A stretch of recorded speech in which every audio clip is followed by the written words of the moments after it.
Guys ಇವತ್ತಾದರೆ ಸ್ವಾತಂತ್ರ್ಯ ದಿನಾಚರಣೆ ಹುಂಚಲ್ಲಿ ಫಾಲ್ಸ್ಗೆ ಬಂದಿದ್ದೀನಿ. ಹೋಯ್ತಾ ಇದ್ದೀನಿ, ತೋರಿಸ್ತೀನಿ ಹೋಗಿ ಅಲ್ಲಿಗೆ ನಿಮಗೆ. ಹುಂಚಲ್ಲಿ ಫಾಲ್ಸ್ಗೆ ಹೋಗೋ ರೂಟಲ್ಲ ಆದ್ರೆ ಮಸ್ತಾಗಿರೋ ಜಲಪಾತ ಹೋಯ್ತಾ ಇತ್ತು. ಇದು ಹುಂಚಲ್ಲಿ ಫಾಲ್ಸ್ಗೆ ಹೋಗಿ ಕನೆಕ್ಟ್ ಆಗುತ್ತಂತೆ. ಇದು ಹುಂಚಲ್ಲಿ ಫಾಲ್ಸ್ ಯಾವ ಕಡೆ ಸೇರುತ್ತಪ್ಪ ಅಂದ್ರೆ ಹೊನ್ನಾವರ ಡಿಸ್ಟಿಕ್ ಸೇರುತ್ತೆ, ಸಿರ್ಸಿ ತಾಲೂಕ್ ಸೇರುತ್ತೆ. ಸಿರ್ಸಿ ಪಕ್ಕದಲ್ಲಿ ಸಿದ್ದಾಪುರ ಅಂತ ಐತೆ. ಅಲ್ಲಿಂದ ಒಂದ್ 20 ಕಿಲೋಮೀಟರ್ ಆಗುತ್ತೆ ಎಕ್ಸಾಕ್ಟ್ ಆಗಿ ಹುಂಚಲ್ಲಿ ಫಾಲ್ಸ್. ನಡ್ಕೊಂಡು ಹೋಯ್ತಾ ಇದೀನಿ ಫಾಲ್ಸ್ ಕಡೆಗೆ. ಏನ್ ಒಂದ್ 1/2 ಕಿಲೋಮೀಟರ್ ನಡ್ಕೊಂಡು ಹೋಗ್ಬೇಕು. ರೋಡೇ ಸರಿ ಇಲ್ಲ. ನಾವು ಹುಷಾರಾಗಿಲ್ಲ ಅಂದ್ರೆ ಬಿದ್ದೇ ಬೀಳ್ತೀವಿ ಪಕ್ಕ. ಫುಲ್ ತ್ಯಾವ ಮಳೆ ಬೀಳ್ತಾನೆ ಇರುತ್ತೆ. ಇಳಿಯೋವಾಗ ಮಾತ್ರ ಹುಷಾರಾಗಿ ಇಳಿಬೇಕು, ಅಷ್ಟು ಡೌನ್ ಇರುತ್ತೆ. ಅದ್ರಲ್ಲಿ ಬೇರೆ ಮಳೆ ಬೇರೆ. ಯಾಕೆ ಹೇಳ್ತೀರಾ, ಇಲ್ಲಿಂದ ಅಲ್ಲಿ ಕಾಣಿಸ್ತಾ ಇತ್ತಲ್ಲ, ಅಲ್ಲಿಂದ ಮತ್ತೆ ಸ್ಟೆಪ್ಸ್ ಇರ್ತವೆ. ಬಂದ್ಬಿಟ್ಟು ನೋಡಿ ಸ್ಟೆಪ್ಸ್, ಹಂಗೆ ಕೆಳಗಡೆ ಗಿಲ್ಕೊಂಡು ಹೋಗ್ಬೋದು. ನಾವಾದ್ರೆ ಸ್ವಾತಂತ್ರ್ಯ ದಿನಾಚರಣೆ ದಿನ ಹೋಗಿದ್ವಿ. ಮೋಡ ಮುಚ್ಕೋಬಿಟ್ಟೈತೆ, ಮಳೆ ಬೇರೆ, ಏನ್ ಕಾಣಿಸೇ ಇಲ್ಲ ಫಾಲ್ಸು.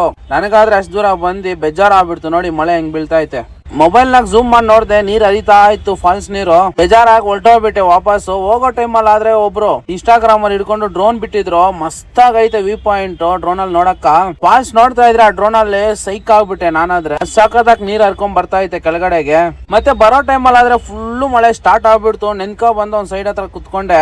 ಭಯಂಕರ ಮಳೆ ಅಂದ್ರೆ ಮಳೆ, ಹಂಗ ಹಿಂಗ್ ಬೀಳ್ತಾ ಇದ್ದಿಲ್ಲ. ನಮ್ ಫ್ರೆಂಡ್ ಆದ್ರೆ ಹುಳ ಕಚ್ಬಿಟ್ಟಿತ್ತು. ನೋಡಿ ಬ್ಲಡ್ ಹೆಂಗ್ ಸೋರ್ತಾ ಇತ್ತು. ಭಯಂಕರ ಹುಳಗಳಿದಾವೆ ಇಲ್ಲಿ. ಬ್ಲಾಗ್ ಆದ್ರೆ ಇಲ್ಲಿಗೆ ಎಂಡ್ ಮಾಡ್ತಾ ಇದೀನಿ. ನೆಕ್ಸ್ಟ್ ವಿಡಿಯೋದಲ್ಲಿ ಸಿಗೋಣ. ಟಾಟಾ, ಬಾಯ್ ಬಾಯ್.